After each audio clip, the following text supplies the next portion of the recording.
He back. It's wartime. Pain on my face, it's time to gear up.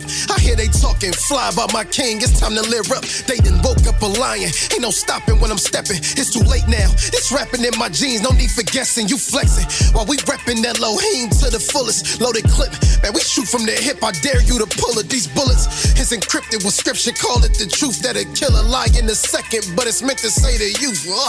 You see the murder they committing in the booth. These musical crime lords with no verifiable proof, they sterilizing the youth. You throw your life away, give all of your time away if they verify you with blue checks. Welcome to another episode of Men Can We Talk. I'm your host, Anthony Ray, and I'm here with my brothers. Shalom, I am Yaakov Malek Bey, sitting amongst some of the greatest men I know. Shalom, what up, though? What it do, what it brew? It's your big guy, the Adriel Maccabee. Yeah. And man, we posted up. Y'all know we usually in a different setting, but At the studio. we ain't at the studio today. In the trap today, baby. Y'all, listen, the gas price is pretty high right now. Minimize it. We all live in Western Alachua County, Newberry, Hot Springs, and the studio is downtown Gainesville. So we weren't going to make that drive out there. Be smart. Rainy day. I got all my babies. So we posted up at the Ray crib, man. So if y'all hear some noise in the background, y'all might hear my babies opening and closing doors, and you never know, they might come start fighting, whatever. So if you hear anything, just know it's my babies. Ignore it. My wifey on the way home. She'll be walking in any time now. So yeah, man, we're family men. You know, we got a lot of stuff going on. So just ignore that. But yeah, man, this is episode 2 of Men Can We Talk, man, and we've been waiting to do this. You know, first episode was really good. I really enjoyed it. We got some good traction. We got some good feedback on that first episode. So we just want to continue to do what we do. So, yeah, man, I kind of want to get into it today, man. We have a topic that we're going to discuss on tonight, but I want to start off a different way today, man. I want to ask my man, you know, how y'all doing, man? You know, like I think sometimes as men, this ain't something that we do a lot of times, especially when, you know, I know most of us, you know, all three of us, we're in our circles, we're the strong people, you know, the strong friend, you know, the people that most people can lean on. I know most people call me asking me, Come on. Facts. you know, prayer, or I need some help, or looking for direction, or whatever. You know, that's usually in my circles, the circles that I'm in, that's usually the thing. I'm more than sure, knowing who you are, I know you get the same All thing. day, ring. People leaning on you. Yeah. And I'm more than sure for Ak, it's the same thing, man. So man. we don't usually get people saying, bro, how you doing? How you feeling, bro? What you got going on? You all right? And when they ask that, genuinely ask, you know, you always get people I don't even know what to say. you know? Yeah. So I just want to check in on my bros, man. You know, how are y'all brothers doing, man? Bro? You okay? I'm great, man. I ain't got no complaints, man. The Most High. I do. The Most High is good, man. I ain't complaining about complaining. nothing, man. Straight like that. Even though gas is high, guess what I can do? Still put gas in Yeah, that's my the last thing I'm complaining about. Yeah. Yeah. I mean, for real, like, Yeah. it's really nothing to complain about. Yeah. I ain't. Listen, I work in a prison, right? Yeah. I can see something to complain about. That's what's up, bro. So I ain't complaining, man. I ain't waking up. I go on that joint by choice and leave by choice every day. Yeah. Crazy. And get paid to walk behind them gates. Yeah. There's some jokers behind there right now. Ain't never coming behind them gates. Ever. Ever. Stop. It's somebody right now that just got some bad news that found out they got a sickness they can't deal with. You know what I'm saying? Like, it's somebody who loved one didn't wake up this morning. I ain't complaining, baby. No, sir. Can't do it. Won't do it. Yeah. Yeah, we don't have that. We don't have the liberty to complain. We don't, man. You don't get a reward for keeping it real. So that's the burden. You were saying, you know, you people call you and it's a glorious burden, man. It's a glorious burden. And you know, like they're like, Shad, what you got? Can you help me? I need prayer. And I'm grateful to be in that position to where my phone rings and somebody who wants to ask me a question, they want advice, you know, they need something. It get annoying. I ain't gonna lie. It get annoying. Some of y'all can quit crying. But you can't deal with people like that. Cause we are godly people and everybody's situation is important to them. You know, and if you walk in humanity, then you would hear it out. And so, you know, I share stuff with my wife from time to time, but I really have no business sharing with her the deep stuff, the dark stuff, because I gotta be mindful of what I pour into her. You know, I gotta be careful. So, I mean, as a man, you gotta find ways to just kind of shake it off and be like, whatever, you know. It is that simple. I mean, it's crazy in this day and time that, you know, especially in this time where mental illness is a big thing. It's almost like a trendy topic, you know what I'm saying? But for a man, boy, Most High ain't caring about you on that. Boy, get out your emotion. Yeah. Which is why we need each other more. Yeah, that's why the unity of the brotherhood is so strong, so important, because that's how our testimony and our witness is what gives each other hope.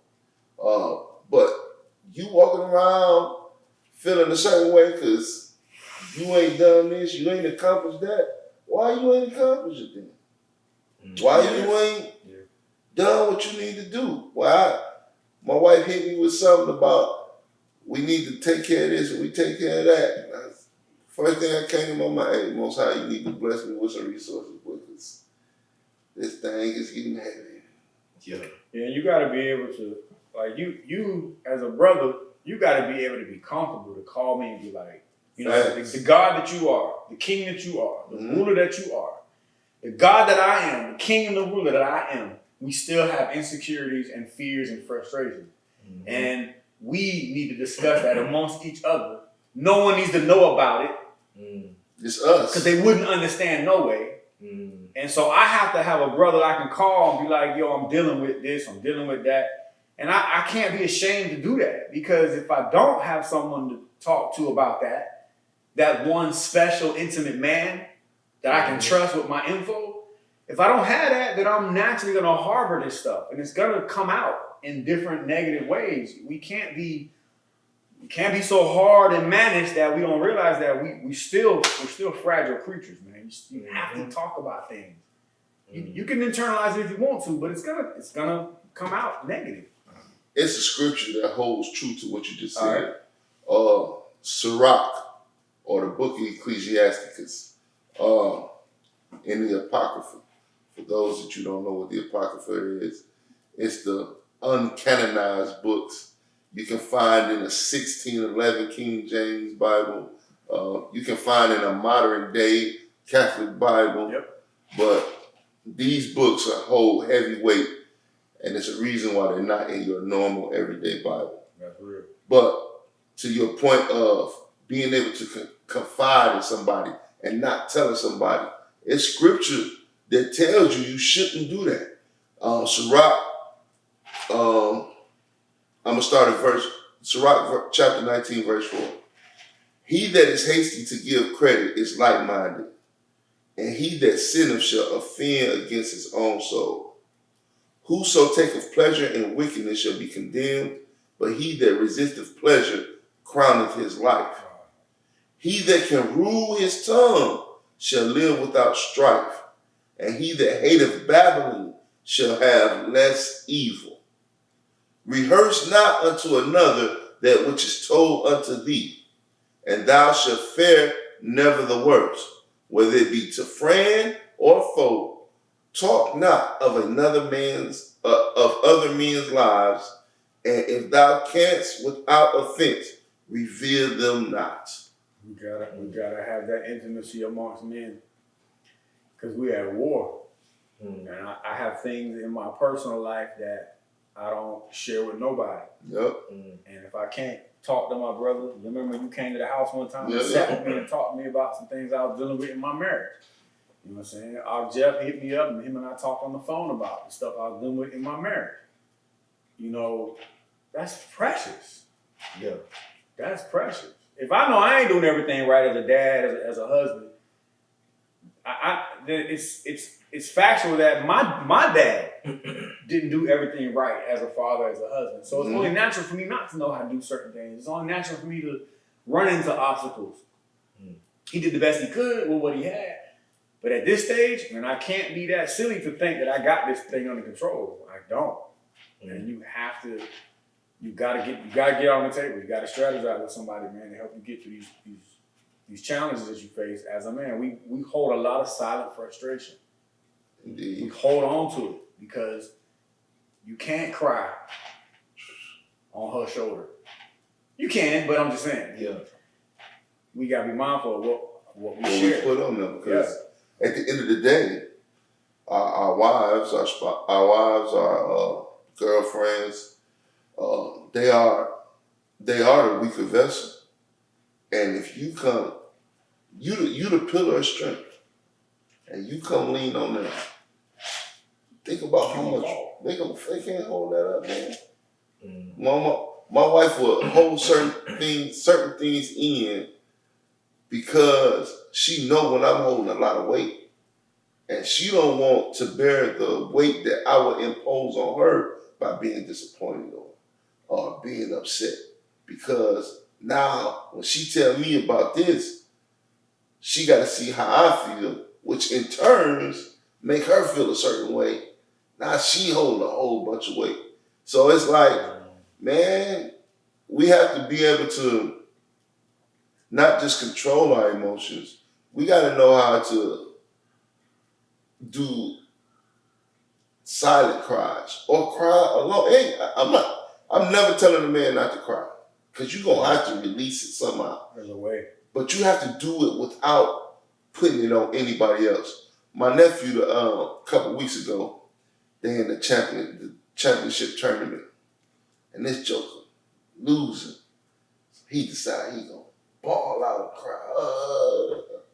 What you crying for? Did it change the score? Did you score any more points? That's deep. Did it change the situation? Did the situation change at all from you crying? That's deep. I said, you know what you did do? You embarrassed everybody in your family, including yourself, including your team. Composure, man. Because you sat out there and cried and put that weight on everybody else. Yeah, you gotta have composure. Yep, you a leader. You out on the forefront. You know what I'm saying? A football coach don't lead the team on the field with worries, showing that he's worried about are we going. He go out there like we gonna win. You know what I'm saying? We gonna execute. Yeah, a general enters out onto the battlefield with his chest up and his chin up because he's exemplifying and personifying what he expects from his troops. And so, but that general, at some point in time, confides in the commander. You know what I mean? He sits in a quiet room with his leader. Yeah. And when he leaves that meeting with his leader, he walks out of that room like he hadn't met with no leaders. Because he looks the part. And that's the burden of being a man. Being a man. That's real. So that's real. Hey, I think that's important because if we look at how, there's always the question of who do men vent to? Who do you have? And there's a lot of men that say, well, I ain't got nobody who I can vent to. I ain't got nobody I can talk to. And I think it's just important to have someone, even if it's just one person, another man. And I agree that it can't just be your spouse, can't be a significant other who you just lay all that stuff on. I think it's very important for you to have another man to talk to that you can confide in and talk with and just be like, bro, listen, right now I ain't there. I need you, my boy. Mm-hmm. And for that person to be able to give you what you need, you know, lift you up. It reminds me of David. The one time where David was discouraged, the men he was leading, they were all discouraged. Mm-hmm. And then they say that at a certain point, David got up and David had to encourage himself. Right. He couldn't confide in the men that he had with him. Mm-hmm. So at some point, David just, you know, and sometimes that's where we are. Because sometimes we can't even count on, you know, the ones around us. You do that every day. You do that every day. Whether you know it or not, you get up every day and I'll be free. There's times when I wake up in the morning and I am very heavy, physically and spiritually. And what I gotta do is I gotta reflect on that moment. I gotta stop for a minute and be like, I can't go out here into the world feeling like I won't function right. I can't put that energy out there. So I gotta just say, man, Jay, quit tripping. Yeah. Get it together. Real talk. You know what I'm saying? Sometimes you feel lonely and you feel abandoned, you feel unsupported. Those are just feelings. Yeah, real talk. You know, they're just feelings, and you know, you're not on we can't be operating on no guilt trip type stuff, man. A lot of the feelings we have in regards to the negative feelings, a lot of those feelings we have are generated because of the circumstances that we caused, the situations that we developed. You want to get married, you want to have kids. You know what I'm saying? So now, I just wanted to kind of put that out there, man. So for the brothers, man, y'all know that. If y'all know us, you know me, you know bro. Hit us up, man. You ever need to talk, man? You know you got somebody in your corner. Yes. With these three brothers too. So I go to war for you. When we say, man, can we talk? We really mean that. Real talk. But so tonight, man, we just kind of want to discuss something real quick, man. I think it's a very important topic, and I think it's something that we don't look at a lot. How we're just gonna touch this topic, man. The myth of the missing black father. And I think it's an important thing to talk about. Because, you know, most of the time you hear the myth of it, the myth of the missing black father, and people like, what you mean by that? Like, it's a lot of missing black fathers, you know, and people will say that. And you see it all in the media. They're drinking the Kool-Aid. Yep. You hear politicians talk about it. You heard Barack Obama wrote a whole book on it. And got paid for it. Got paid, did the whole speech, had a whole initiative, the my brother's keeper initiative. Not discrediting everything about it, because I do believe that there are some certain parts of it, the stats. You know, I sometimes just have a problem with stats, because I don't think stats tell the whole story. Right. I was gonna say I know. I'm a big basketball fan. Come on. I can look at, that's good. If I wake up in the morning, that's what's up, and I ain't watched the game, I know the score. I go on ESPN, I can look at the stats, and I can say, dang, Cub balled out. That boy had a triple-double. Right. But if you was to look at the game a lot of times, you will see that sometimes the triple-double ain't everything in basketball. It's like, okay, yeah, he had 10 rebounds, 10 assists, whatever. But he didn't make an impact on the game. Right. I use a prime example of that. That's good. As far as basketball stats, my nephew again. One game he had 19 points, but he cherry picked 15 of the 19. Yeah. So I'm like, dog, you ain't do no real work. I scored. I said, yeah, you scored because you was cherry picking. As soon as the ball shot, you on the other end of the court. Yeah. Like you ain't down there playing no defense. Or the point stats were low. But the brother had a killer rebounds and assists, or he executed the plays correctly. Right, saved the ball. Statistics won't. And then considering what you're talking about, as far as us, you can't trust any statistics you read about us because we aren't the ones doing the research and presenting the information. There's an agenda behind all these platforms. Indeed. That bring forth information about us because they are not us. Facts. So with that said, the President of the United States wrote a book on missing black. Why you ain't do research on the black men that are in place? Like, why not write a book about that? Right. Like, cause to be honest with you,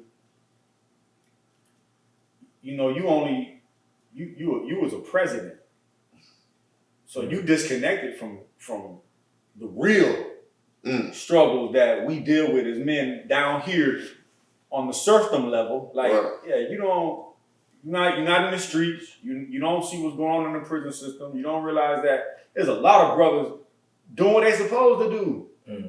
A lot of brothers doing what they're supposed to do. You know what I'm saying? Does that outweigh the brothers that aren't?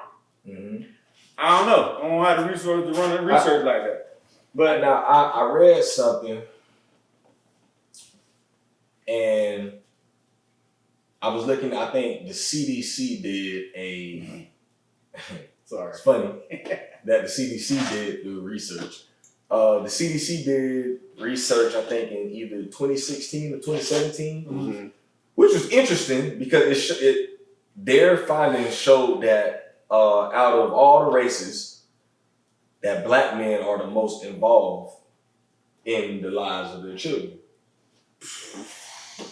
So I was like, So I just naturally, I'm like, hey, let me go look into that. So, I kind of looked into it, which is some of the findings. So I still don't, I think the findings are, the stats go like, okay, say the Census Bureau goes around and they're taking, doing the census. So say me and my wife weren't together.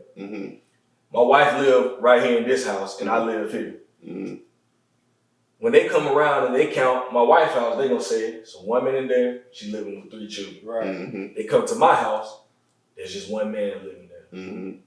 They're going to say that house over there, where my wife lives, is a fatherless home. When you take your kids to school every day. But I take the kids to school every day. When they come home from school, I'm with the kids. They're over here. They just don't live here. They don't physically live in my home. They don't physically live at my address. So I don't think the stats account for all of these different scenarios because, and they don't tell the whole story because my wife could just have them there. They could just be at that address. And that's not saying that there aren't any missing dads out there because more than sure that, we don't even got to go. Of course, there's missing dads and there are deadbeats out there. But what we talked about a few weeks ago, I started looking at, years ago, I'm like, how many, I would have to think really hard to think of a deadbeat dad right now. Just me thinking off the top of my head, for me to be like, dang, let me think of a guy I know that don't take care of his kids. I have to think really hard about that. I don't, and I'm just saying, I know a bunch of brothers that ain't worth a pile of beans. You suck because I mentor your children. Yeah. I'm just being honest. Right. I'm a nation builder, and I got issues with brothers, and I wasn't always the greatest dad. You know what I'm saying? I'm just saying, I wasn't intentionally avoiding my responsibilities. That was some of y'all Negroes is doing. You don't want nothing to do with your son. Right. You know what I'm saying? And some of y'all walk around in official uniforms as public officials in capacity, and your own nephew's son or whatever, you ain't tending to him. Yeah. I know this for a fact. Yeah. Because this is where we live. So I can't. Yeah. But to your point, the majority of brothers I know, like I said, are on point. And we can't. The same way I won't go for the missing black myth man is the same way I'm not going for black on black crime. I'm not going for black on black crime. Why you ain't talking about? Go ahead. Wait before you go to black on black crime. All right. I know that's a whole nother topic. It is, but so I'll just use it as a quick comparison. What we read about black on black crime is distorted information because people kill people or victimize people according to the they're adjacent to their proximity to that people. Mm-hmm. You know what I'm saying? So there's white on white crime too, which is also a stupid topic to bring up because, like I said, it's all about who you live with. Yeah. So that's why I want to go for the missing black man myth.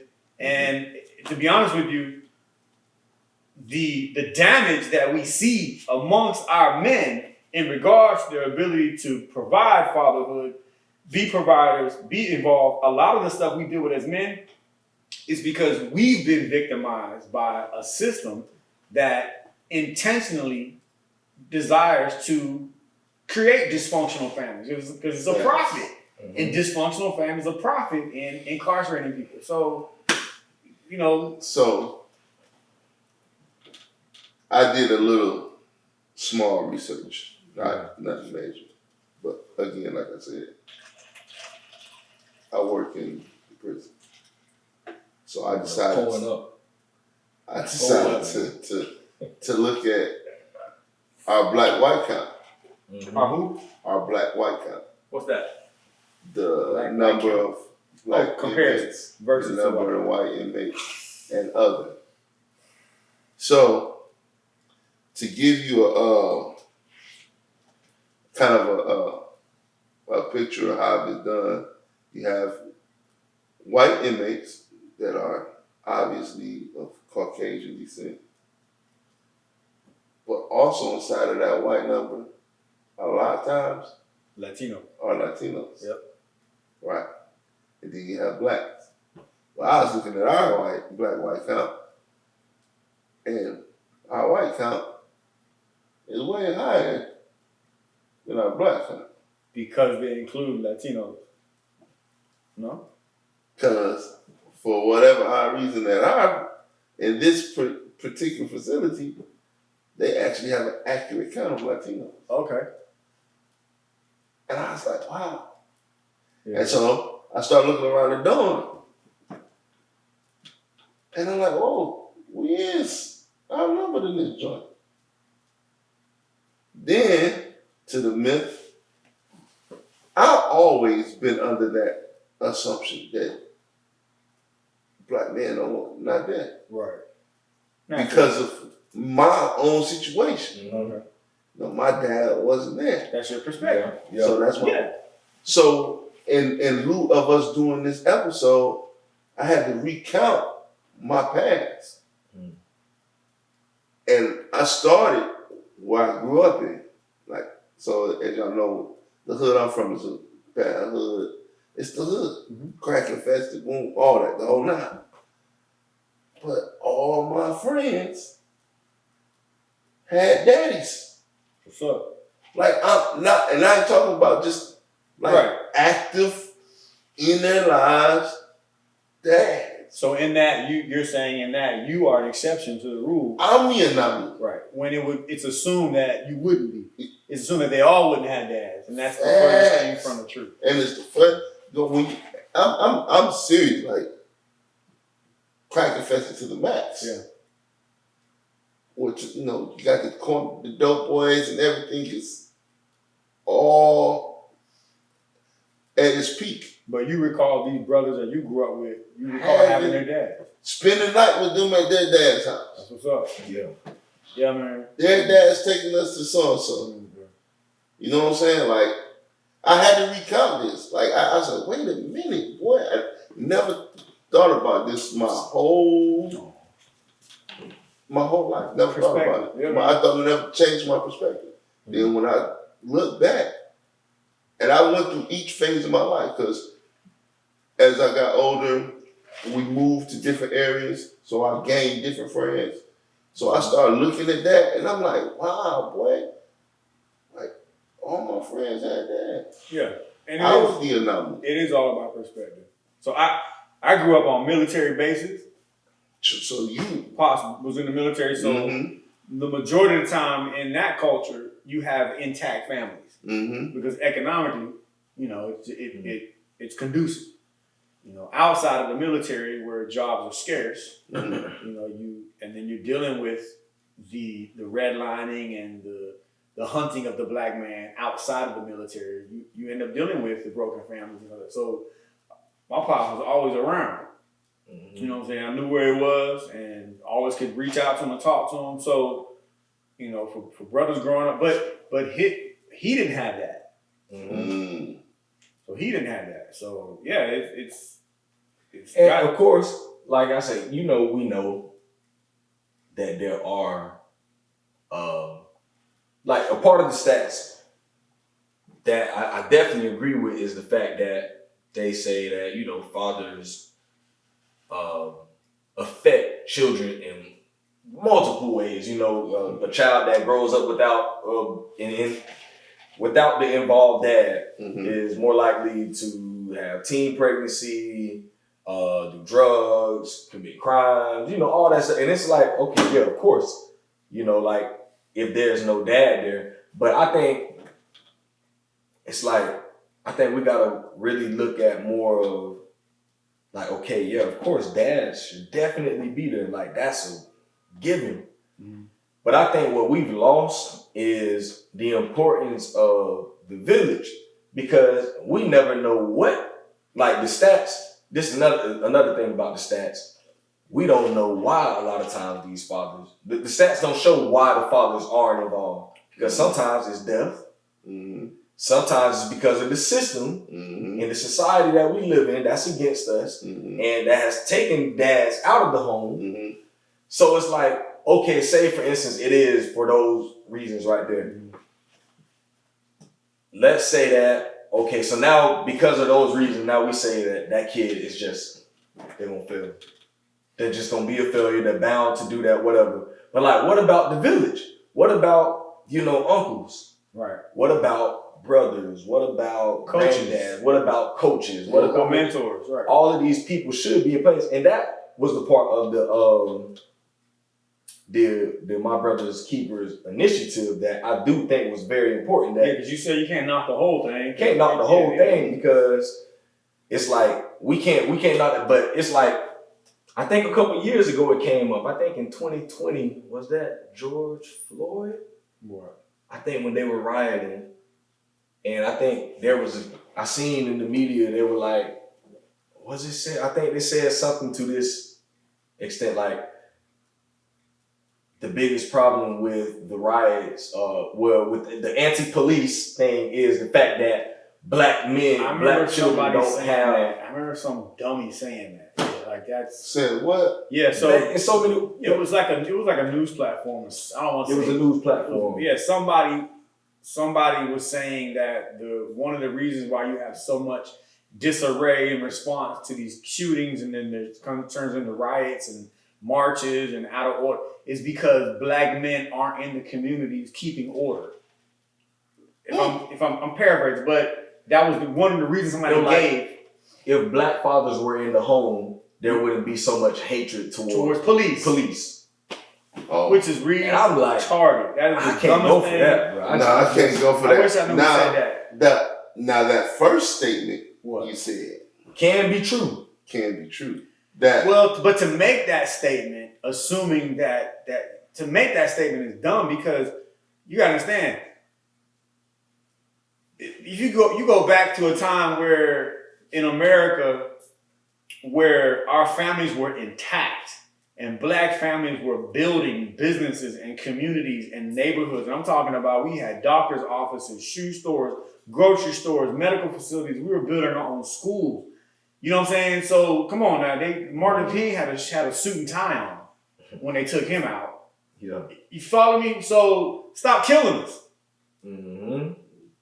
Stop systematically taking men out. But see, that again goes to that statement, what you just said.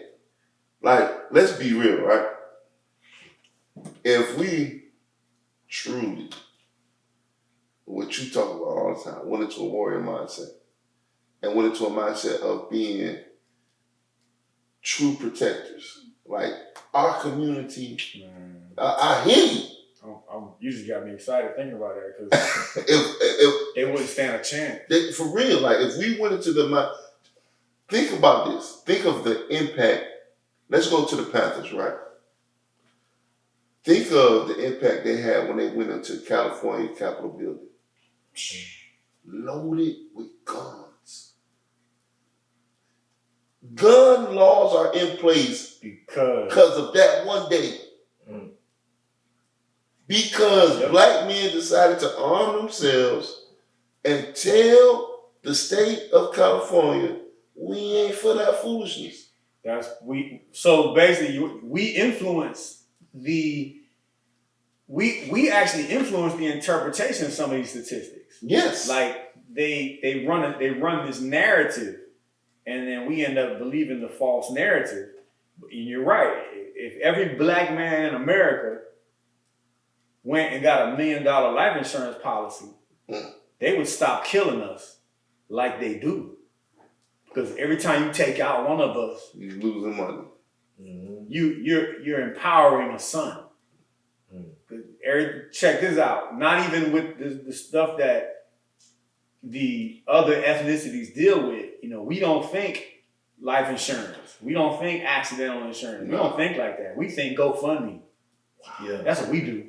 We can't pay the funeral expenses. We collecting money. That's how we operate. Cause we too busy doing shoes and clothes and material stuff, guns and butter. Mm-hmm. But when we lose one of our men, and our prisons are packed out with our lawyers. Mm-hmm. Our prisons are packed out with our mathematicians, our scientists. Our doctors are in prison. Mm-hmm. You know what I'm saying? Because they know that. They know the potential that lies within our communities. Greatness. So we can't believe that false narrative, man. So that's something you hit on that should be discussed. Mm-hmm. And I'm gonna put some light on something, right? So you made a real statement. Our prisons are full of our lawyers, our mathematicians, our doctors. Our soldiers are there. And they don't even know they are that until they get in there. Right. Yeah, which is man. I watch guys every day, whether they put their mind to something good or bad, because of time, they make something happen. They become creators because they have time. But when we free, the system don't give us time to create. We trapped in the hamster wheel, so we never get a time to take our mind to creativity, to be those things that we become when they got us controlled behind bars. It go back to what you said, before we started all of this in our other conversation. Mm-hmm. You made mention to us being slaves in this society because we're slaves to Publix, we're slaves to Walmart, we're slaves to the job, we're slaves to all these things. Dependent on that. So we can't, like you said, we can't be free. Like, we can't create. So out here, where you are now, you get up in the morning, you make your coffee, you make your breakfast, you dropping the kids off to school, you going to work. You're living in an open air prison. You're not free. It's tax time. You better file your taxes. Don't file your taxes. You know what I'm saying? Don't report to these crackers what you made. Don't tell them. You live. Don't pay that light bill. In prison, physical prison, you get your 3 meals a day. You get free water. Brothers, there's a lot of downtime. Now you can focus and create and manifest and meditate and do your push-ups and perfect yourself internally. So, pause. Oh, that's crazy. So let's now bring it back to the biblical perspective. Every time the Most High dealt with somebody, he isolated. Isolation. Mm-hmm. So we got to start doing self-isolation. Bro, there's a dude, a cat I follow in the fitness realm, and his name is Wes Watson. Mm-hmm. White cat, jacked up, tatted up, did 10, 12 years in prison. I remember that. Yeah, I really like listening to him. Straight potty mouth, but to the point. And he made something that stuck with me one day. He said, you got to create you have to create an atmosphere of self-inflicted adversity. Another thing that came to mind was when I was watching the movie with Denzel Washington, Hurricane. Hurricane Carter. Yeah, and he said in the movie when he was narrating that when the prison was asleep, I was awake. When the prison was awake, I was asleep. When they ate, I fasted. When they fast, you know what I'm saying? Like, you create an atmosphere to where, hence is the motivation behind Lions Den Street Pride. When I go out into the neighborhoods and we do these workouts, what I'm trying to bring to the streets, and as far as it ain't about the pull-up bar, the dip bar, the dumbbells. Someone gets the grain. Yeah, it's about the discipline that brothers have in that 8 by, how big is the jail cell? 8 by 10. 8 by 10. Like, you do a workout in a square, 8 square feet. The burpees, the push-ups, the dips, the squats. You know what I'm saying? Like, self-inflicted adversity. That's why we are in the condition we in out here in the world. We think we're free because adversity is limited. When you have adversity, you're forced to minimize and do more with less. And it's crazy that we go into our neighborhoods and we see an Arab corner store, but the candy lady selling stuff out of her apartment. We go into our communities where they call our communities food deserts. That's when they do like grants and they're gonna build a grocery store over here, they're gonna put a Red Lobster over here. They avoid building and doing real estate in food deserts. That's what they call black and brown communities, food deserts, because we are nutritionally deprived, which means we are more prone for sickness, which means we don't harbor the concept of allowing our dollar to fluctuate in our community more often. You know what I'm saying? The average person has to drive 3 or 4 miles to get to a Publix. And what are the stats on black people who don't have access to a vehicle? You know what I'm saying? On a large scale. So yeah, self-inflicted adversity means you got to put down the sugar and the coffee and the snacks if you want to get your health together. You got to inflict yourself with adversity in order to meet your peak. Brothers locked up behind bars, they're making it happen off of boiled egg and oranges. Yeah. Would you say that, going back to the missing black father, is it possible that a lot of this stuff is like that? So that's why I can't discount everything, because is it like that because of the fact that there are missing black dads? Yeah, there are some obvious things that we can put our finger on. And even, and I don't think they account for this either. Just because a man lives in the home doesn't mean that it's not fatherless. Don't mean he's in the home. Because sometimes, like if you go to a lot of these hoods, go to a lot of our community, you do see a lot of men a lot of times. Yeah. And a lot of times, just because they're there, don't mean nothing. And working in the career field I came out of, every time we dealt with a young brother, the chances are that we would contact the dad was very likely. And dad just don't have influence over his son. He's just not a positive. He's there. But for some reason, whatever it is, there's no adhering. There's no rearing from that dad. He's just on the porch. And there's reasons behind that. But yeah, not having a dad at all is about just as bad as having one who don't do nothing. Which would you say is worse?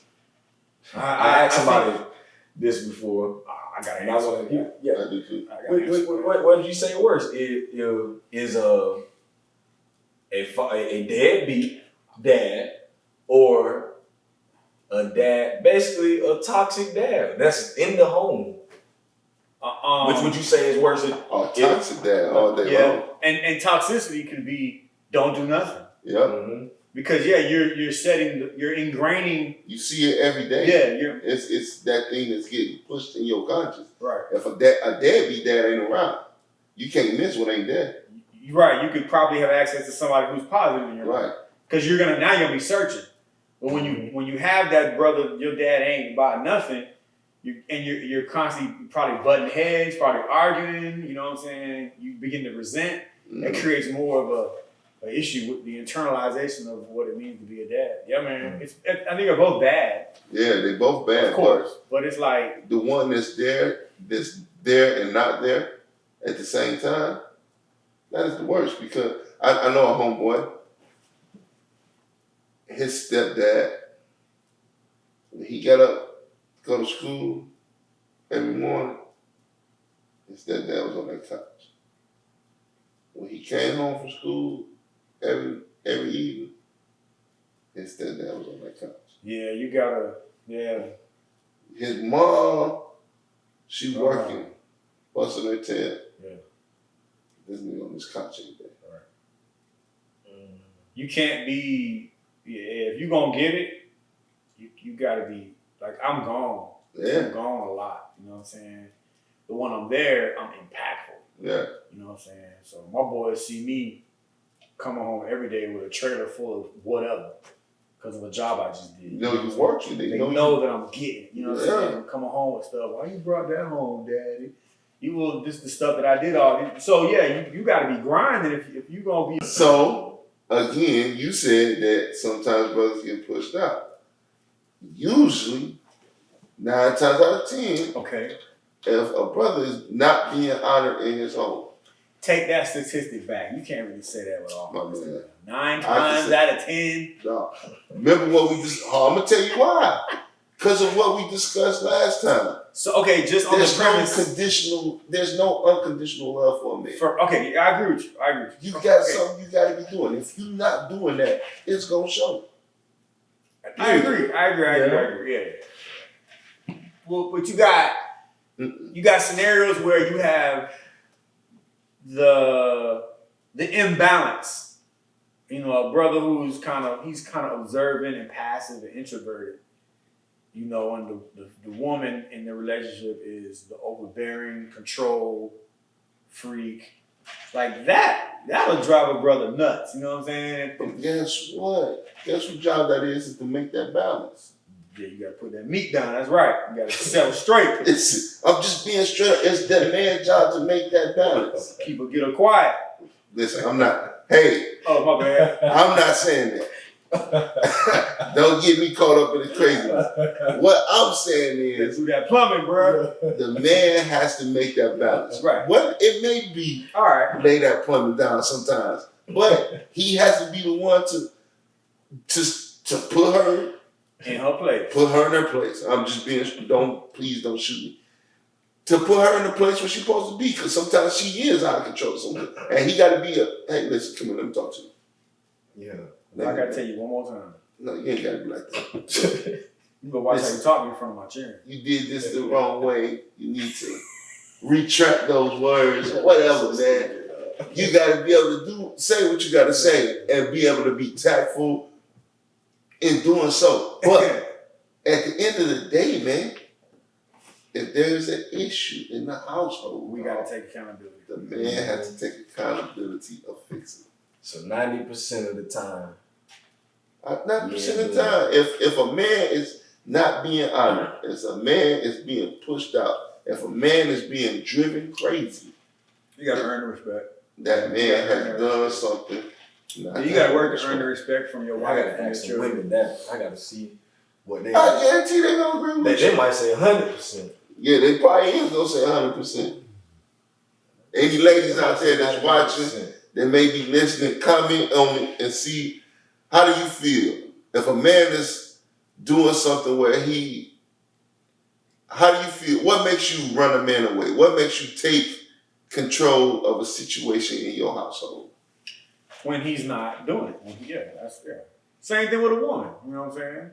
The woman, you know, is regarded to teach the children, nurture the children, care for the children. And it's a fact that, you know, you got a lot of moms who neglect that. You know that. So indeed. Look at that scripture.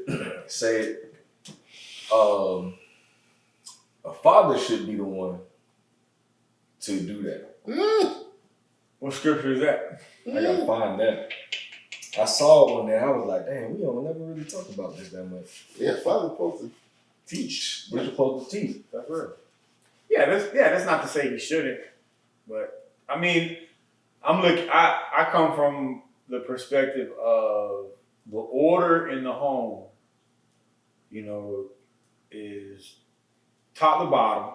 If you're coming from scripture based, it's God, Christ, man, women, and children, and that's an efficient order. So in that order, how do things get passed down? Well, in that order, the chain of command, in that sequence. So when you get to the household, who should be giving out those things? The man to the woman. To the woman and to child. give to the children. No. Nah. Well, I mean, you come in with details like I'm being one. If I tell my wife, I'll give you a good example. In my house, my 14-year-old, my 11-year-old, they flip-flop months on trash. Okay. For the whole month of March, the little one, he gonna do the trash. Mm-hmm. The next month, the big one, he gonna do the trash. They flip-flop weekends. This weekend is your turn to clean the bathroom. Mm-hmm. This next week is your turn to clean the bathroom. They flip-flop every 3 days. They got kitchen duty, or 4 days. Mm-hmm. You got kitchen for 3 days in a row. That means you sweep, mop, clean, take the trash out. Sweep, mop, clean, keep the sink clean, organize the refrigerator, put the dishes up. That's you for 3 days. Fact. I lay that out on paper for the boys. Mm-hmm. And so I'm giving the instructions. But I told their mama, you need to enforce this. Stay your butt out that kitchen. Let them do that kitchen. Leave that trash can alone. So I'm giving my instructions. But after I give my instructions, you know what I do? You step away. I'm quiet. So what happens when she comes to you? I get on, if it's out of order, I get on her. I tell her, look, I told you doing too much. You're doing too much for them. I told them what they need to do. So you gotta, I don't put it out there. I sit back. Wait a minute. I gave the order. I gave the order. Listen, you gave the order to who's supposed to be doing it. I sat down with my boys. And said, this is how y'all supposed to do it. Right. So if they not doing it, who duty is to get on them? You missed the part. I missed the part though. No, I didn't. Yes, you did. After I instructed them, we wrote it down on paper. Mm-hmm. When we got that solidified with my troops, Mm-hmm. I went to their mother. I said, look, this is what I told them to do. Mm-hmm. I don't need you doing it for them. Facts. If they slip, if they don't do what I told them to do, baby, I'm wondering why. I'm wondering why. Because I ain't home, bruh. I'm gone. Yeah. You see what I'm saying? Mm-hmm. I'm gone. So I come home, she doing the dishes. Mm-hmm. Why is you doing the dishes? And they back there on the game. Yeah. I come home, she taking the trash out. Why are you taking the trash out? And they back there on the game. Mm-hmm. So the government is the mother. The ruler is the man. And if the people are out of order, I'm going to the administration of the government. What's up? No. You making it easy for the people. You giving too many handouts. Pull out. They have instructions. They know what they're supposed to do. Stop making it easy for them. I'm not finna go in my room and fuss in my chair every time they step out of line. I'm checking my wife. That's chain of command. Yeah.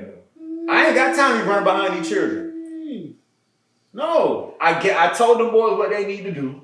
It's on paper, on the wall, in their room. I shared it with their mother.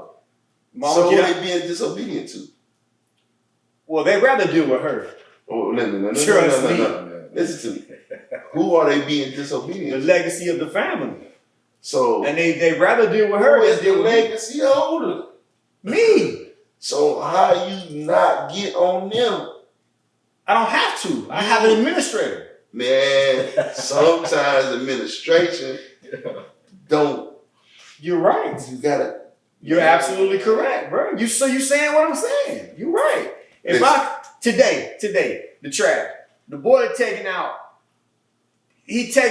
empty recycling bins to the side of the road. Mm-hmm. Maybe 2 or 3 pieces of plastic in the recycling. I said, but why are you taking out the recycling? Ain't nothing in it. Mm-hmm. He's just thinking trash gotta go out. I said, boy, there's bags of recycling in the house. Go get the trash out the house and put it in the recycling. Then take it. So yeah, I dealt with him on that. Uh-huh. You know what I'm saying? But I don't have the time to be chasing behind these children. Nobody said chase. I'm not home like that. Nobody said chase behind them. If you walk home Mm-hmm. and you see her in that kitchen, washing, the only thing she should be doing is cooking. and you see her doing everything else, it shouldn't be what you know. I'm like, baby, why is you doing that? Right. And then it should be like, hey, yo. Tell you what she said. Do what she said. Because I want it done right. I ain't got time for all that food. No, you making it easy for them. Why is you washing these dishes? Why are you taking the trash? Why are you sweeping the floor? You know what? You just come in the kitchen, cook, make the food, lay out the tray, and get out the kitchen. That's all I want her to do. But in honor of her, she do it all. That's just the type of woman she is. But I still got a duty to make sure these boys know how to clean, know how to organize. They got to get them involved some way, somehow. So the way I do it, because if you don't, these others them boys are just, children will run them up. You got to put structure in place. So I put it into place. I share with her what the plan was. But they ain't staying to the structure. Well, no, they do. When they don't, I'm like, oh, why they ain't? But you're talking to her when you should be talking to them. I'm not disagreeing with you, but at the same time, in my situation, knowing how my wife is, she'll do it all. I feel you. She'll do it all. But so again, I gotta be that baby. Come on. So correction. This is why I say we have to be tactful in the correcting error. No, I agree. Yeah. So instead, she is, but now you have to be like, listen, I don't want you doing that. So the best way for me to get you not to do that is make sure they do what they're supposed to be doing. It's dual. I gotta make sure they do what they're supposed to be doing, and I gotta make sure she stay out the way. If they doing what they're supposed to be doing, she won't be in the way. You got a point. But a do-it-all will be like, I'd rather just get it done right the first time. So if you... I'm like, no, if girl. they're beating her to the punch. Yeah. That has happened. And that's what you have to put... Right. I tell them, your mama shouldn't have to do this. There's no reason. Right. And that's what I'm saying. Like, yeah, but I have to be over all of that because, and I'm just speaking from my situation. That's real. My wife was an only child. She's a go-getter. She's all a she hustler. knows to do. She take care of everything, but she don't even need me. Right. That's how bad she is. So what I got to make sure I do is step up. I got to be the man, and I got to take care of some things for her because like we were saying a little while ago, what if he ain't doing what he supposed to do? Guess what a real woman gonna do? She gonna take care of everything. That's real. Yeah, she challenges me to be on my game. Because if I don't get to it, she gonna beat me to the punch. Yeah. So the scripture was Ephesians. You just found that scripture? No, I have been found. I'm just looking at that.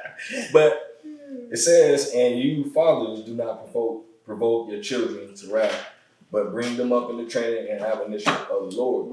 So it's like, it's really, I'm just going by, what the church said for years, that, the women teach the children. I'm like, no, I don't think that's really. Well, read that again. It says, and you fathers do not provoke your children to wrath, but bring them up in the training and admonition of the Lord. That's not saying that the mother shouldn't teach. I ain't saying she shouldn't. Okay. I ain't saying she should. But if she is. But it spoke directly to the dad. Right, but assuming she is. Okay, it's telling fathers not to provoke your children to wrath. Mm-hmm. Meaning, then it has the but, so yeah. Right. So staying on that same. I'm just speaking from the mindset of an ancient time in the earth where the mother is looked upon as the home or the community. Like that's the mother is the earth. She is the soil. All nutrients and provisions come through her. Yeah. The milk, the honey, the kneading of the dough, the cleaning, like that's the earth. Even we put our seed in the earth to get fruit. You give her $1, she gonna make a meal. You know what I'm saying? Like you give her a house, she gonna make a home. Is that science? Huh? Is that science? That's before Western Caucasian colonialism with this male chauvinistic dominated mindset that we've pretty much especially us. I'm talking about us. We've pushed our women into the backstage when we have to show our children that we're nothing without our women. We're nothing without our women. Like you walk into a home and it should look like a woman has touched it. You know what I'm saying? Yeah. You know, like, cause they make it smell good. They make it. The brother don't do that. He puts bleach on it. You know what I'm saying? She vacuumed and she sweep the carpet with a broom. Yeah. The brother ain't gonna do all that.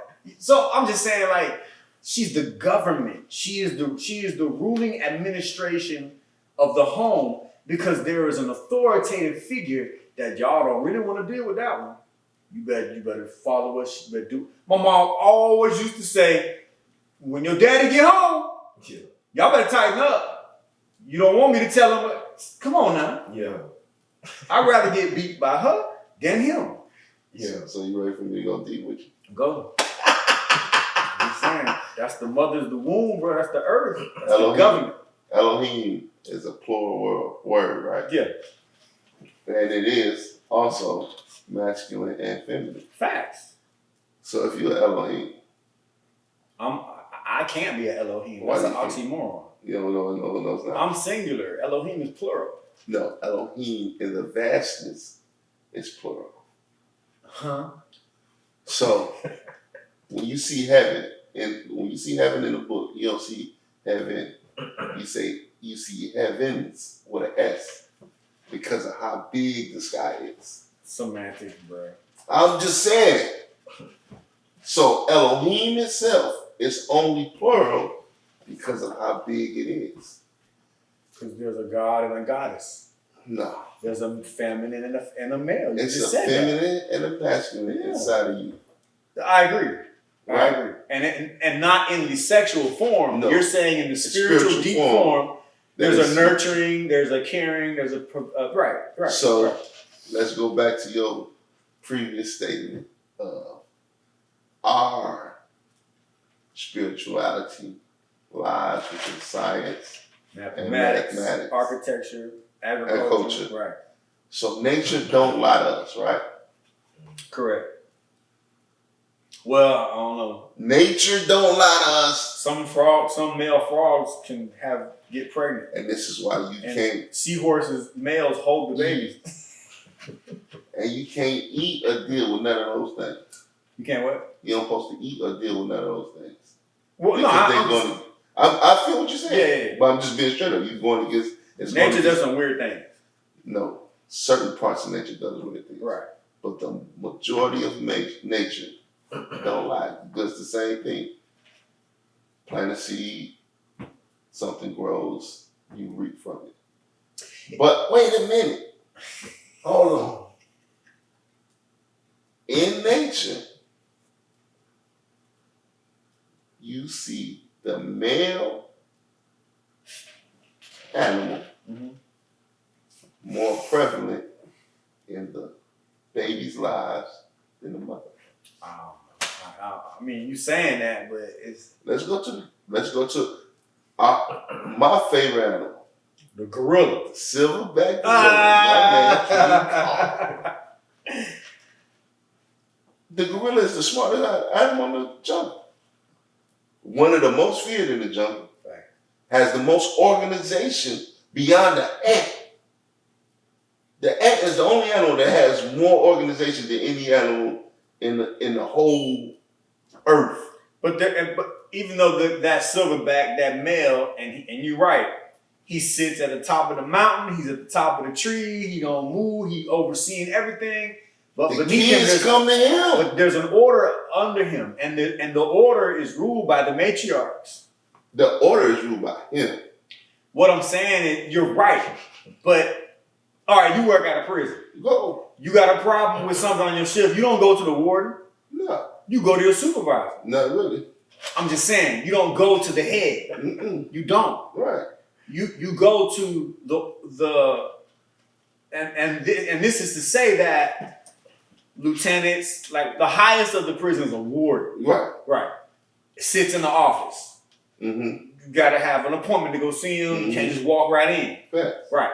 Under him is the lieutenants, the captains, the sergeants. Majors. That's the matriarchy. I get you. So check me out, right? You know the best wardens in the world? Are there any good wardens? Yeah, I'm gonna tell you why. So I have had wardens that they may come into a dorm, no doubt, and see something wrong, and instead of they sitting right there with you, yeah, and instead of telling you, hey man, I don't like the way this is going, or I don't like that, they leave and go to your OIC. Then now your OIC got to come tell you. You just described the same way I run my house. I'm the warden. And I'm finna tell you, that is the worst warden. No. The best warden is the warden that's sitting right there with you and say, hey, big fella, you see that, man? You see how they hanging out right there in the day room? We don't want them in the day room. And you'll get quicker results. It'll get taken care of right there. Right. You know why? Because his innovation is rare.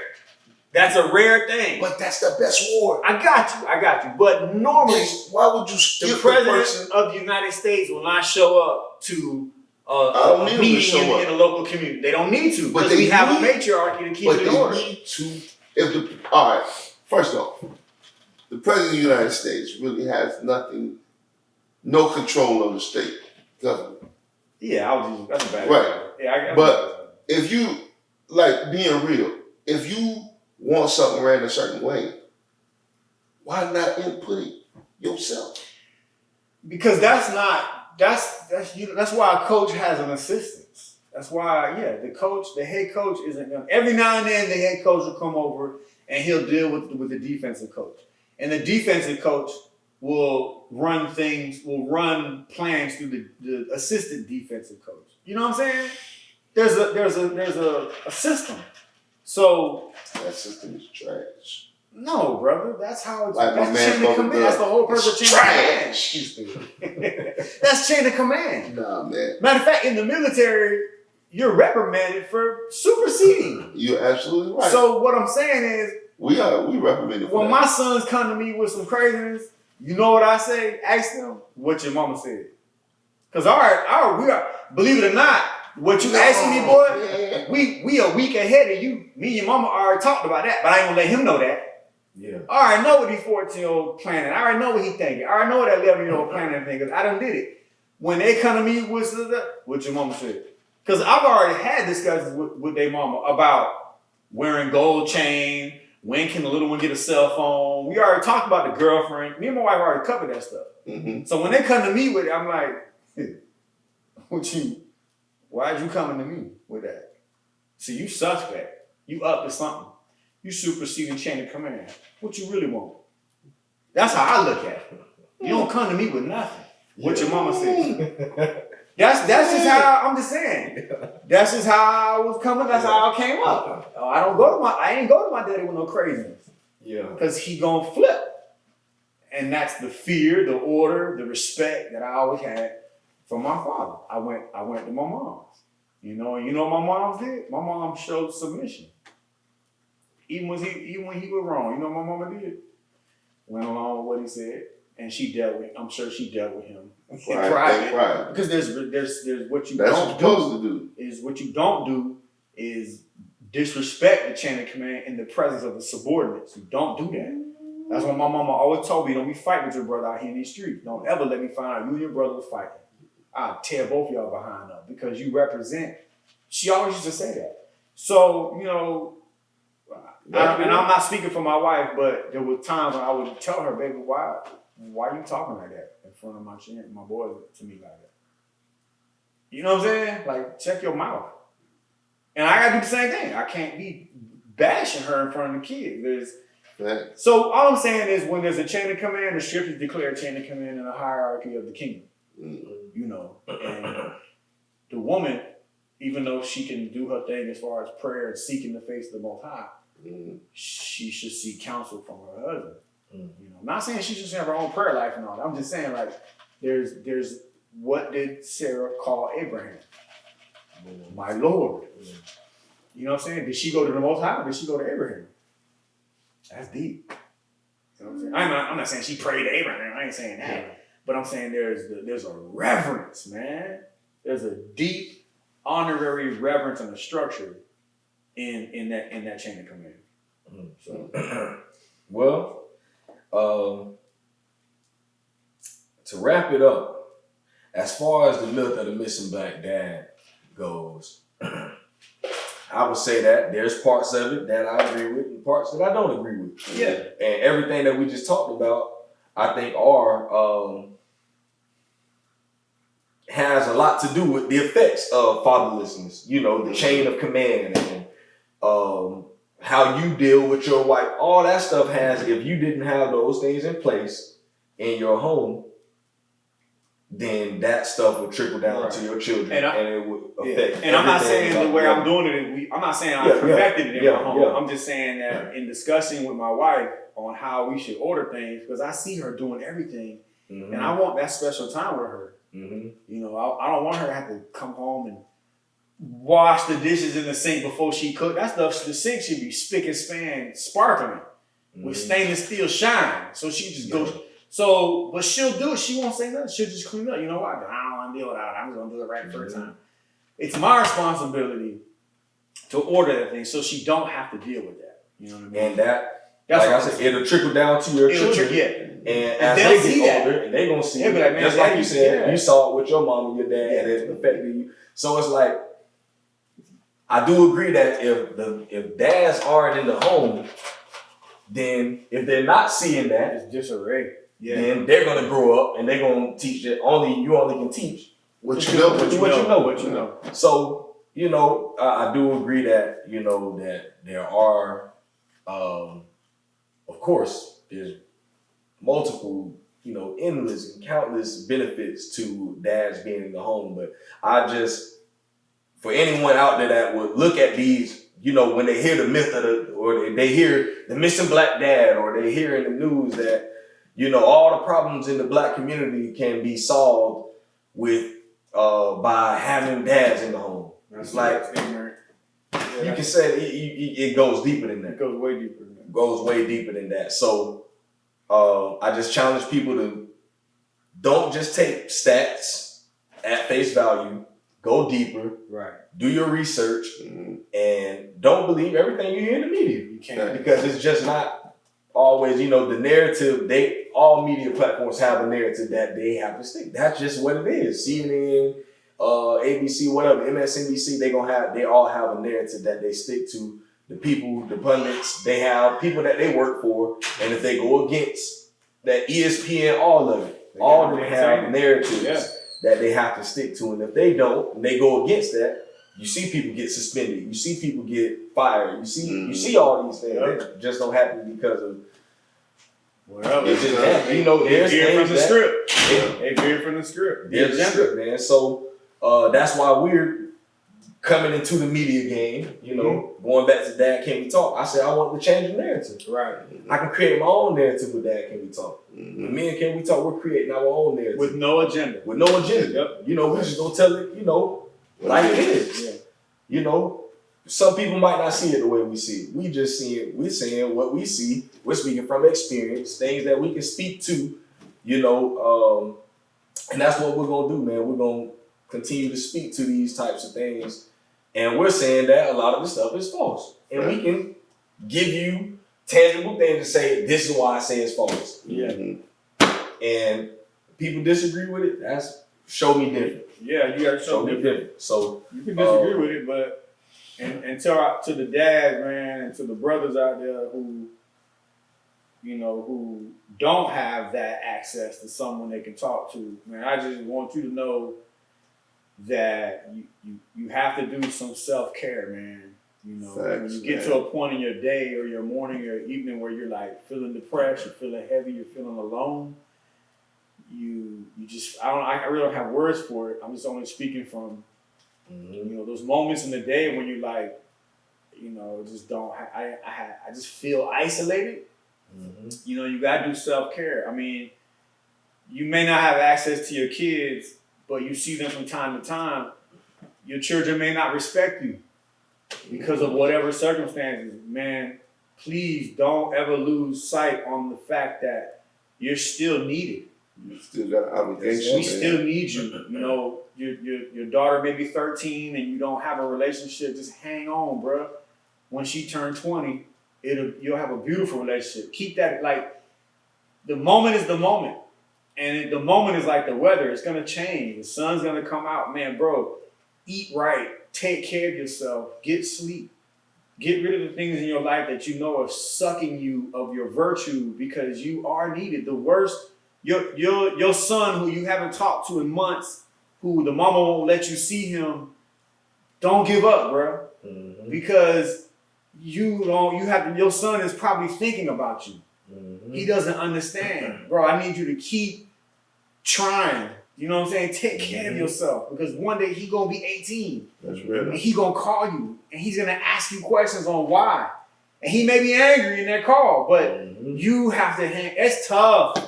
That thing is tough for brothers, man. Who I know a lot of brothers who want to do right, who are being ran through the mill in the court system. And all they want to do is go to work and see their kids. That's really all they want. But she's so torn. She got a bunch of women around her who ain't never had a successful relationship. Influencing her through this court hearing.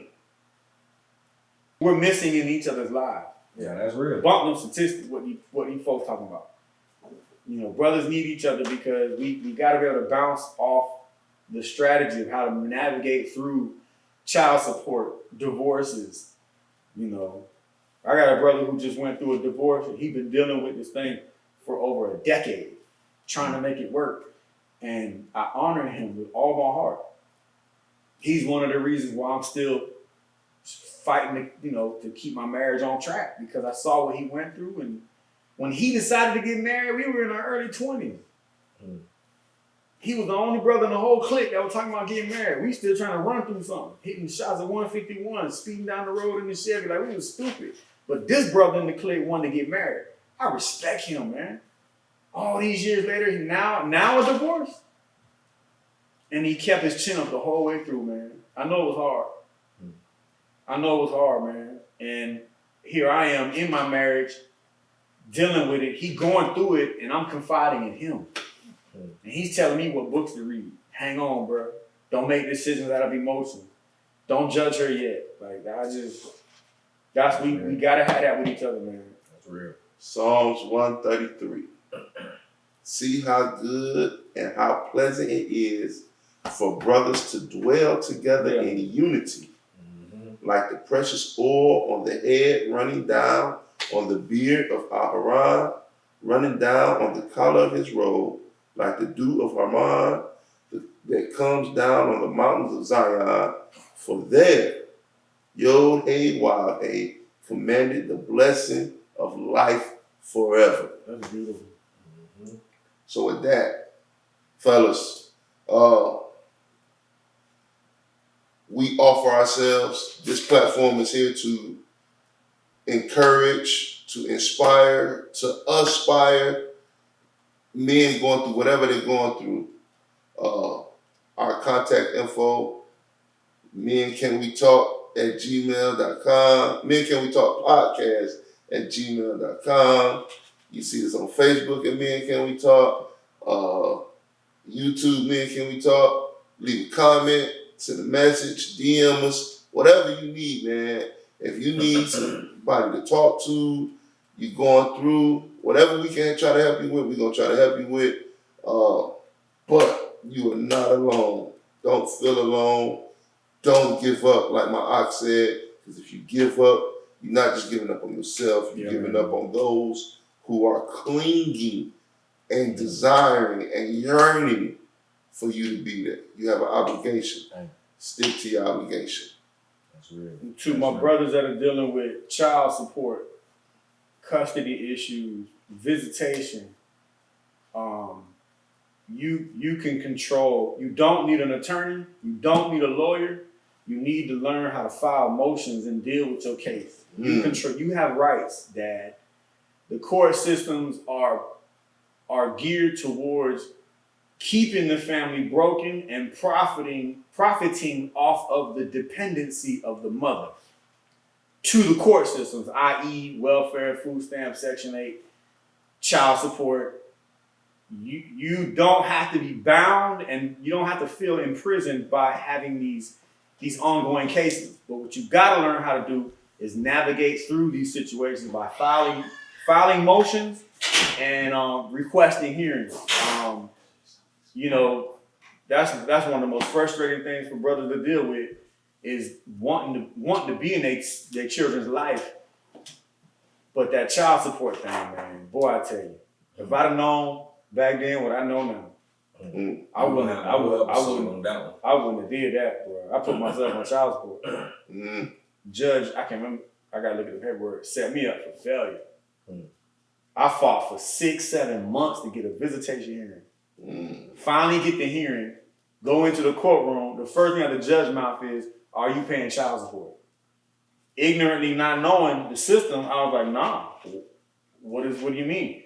Before we address the visitation, you need to be on the child. We need to have a child support." I literally left from that visitation hearing, went upstairs to the 4th floor, got a child support packet, put myself on child support, filed it. 3 weeks later, after waiting 6 months for a visitation hearing, I'm in the courtroom for child support. And it was hell ever since. Dang. And a lot of brothers just don't know how to navigate through that, you know. And we got to have counsel on that. Because I done seen cats working 2 jobs, you know, go to court for some child support and still go to jail. Brothers getting arrested on their job for non-payment of child support. Damn. Police come to your job to take you to jail because you ain't paid child support. Not knowing this brother worked 2 jobs. You know, and man, that thing is frustrating for brothers, man. That's real. Bringing home $150 every 2 weeks. Eating up all your check on the child support. So yeah, that's a whole nother. That's going forward. On the rest of these episodes, man, we're gonna be trying to have guests, man. We're gonna have different men coming on. We're gonna be talking different subjects, different topics. So men out there, if y'all wanna be on, reach out, man. We already got a couple of guys that reached out. So for the next episode, we're gonna be talking hip hop, the influence of hip hop in our community, and we got about 3 guys that I know. I think three local DJs and 1 artist from around here, man. So we're gonna get it in. And going forward, you know, we want different people. You know, if you're dealing with child support issues or you've went through that and you got valuable information that you can give to other brothers, man, we want you on here. We need you on here, man. If you know you got a successful business around here, let us know. Or y'all ain't got to even let me know. I'm coming for you. I'm gonna reach out myself, and I'm gonna be coming in y'all inboxes. And man, hey, listen, we trying to set some stuff up. So going forward, man, just know that this platform, man, I don't want it. This ain't just for us. Right. You know, we ain't just trying to be sitting and talking. We want to have some conversations with our brothers, man. So going forward, that's what y'all will be seeing. We just laid the groundwork. Going forward, man, we finna really start chopping it up with our bros. So y'all be looking forward to that. And we're gonna end it there. But y'all stay connected. Next month on April 2nd, we're doing a dad walk with my other podcast, Dad Can We Talk. I said I wanted to get together a lot of dads, and it's become a thing where a lot of people have been reaching out to me like, "Oh, I want to come to this." I just thought it was going to be a few people, but honestly, I really didn't think too big of it. But a lot of people have reached out, like a lot of people. So I'm expecting that it's going to be a big turnout. So yeah, man, April 2nd, it'll be at 9 in the morning. We're going to be meeting up at Aquin Jones School.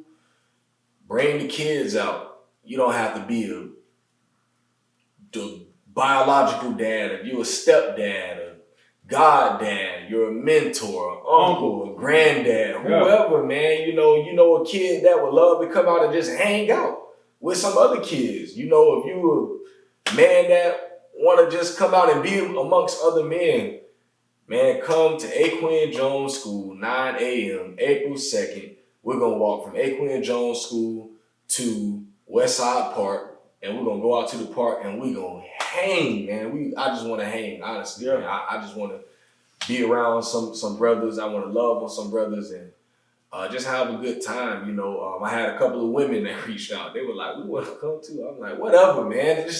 I want to see our people together. Honestly, I want to see us together. I want to see our kids together." We had the Community Foundation of Central Florida, I think.